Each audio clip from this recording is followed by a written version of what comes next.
వెంకటేశ్వర స్వామి వారిని సోమవారం రోజున రాష్ట్ర దేవాదాయ శాఖ మంత్రి కొండ సురేఖ దర్శించుకున్నారు. వారి మనవడికి వెంట్రుకలు స్వామివారికి సమర్పించడానికి వచ్చానని, ఎన్నికల కోడ్ ఉన్నందున అనధికారంగా దర్శనం చేసుకున్నానని తెలిపారు. అదేవిధంగా దేవాలయ అభివృద్ధికి అన్ని విధాల కృషి చేస్తామని తెలిపారు. మొక్కుకొని దర్శనం చేసుకొని వెళ్ళడం జరుగుతూ ఉంది. వేములవాడ అనేది తెలంగాణలోనే ఒక ప్రసిద్ధి కలిగినటువంటి దేవాలయం.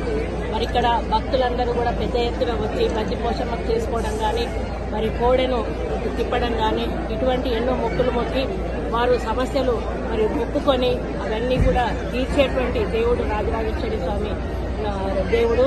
మరి ఈ ఆలయాన్ని తప్పకుండా ఒక దేవాదాయ శాఖ మంత్రిగా ఇక్కడ స్థానిక ఎమ్మెల్యే గారు వారి నాయకత్వంలో అన్ని రకాలుగా అభివృద్ధి పథంలో నడిపించడానికి నా వంతు కృషి చేస్తాను. గత ప్రభుత్వంలో కేవలం వేరే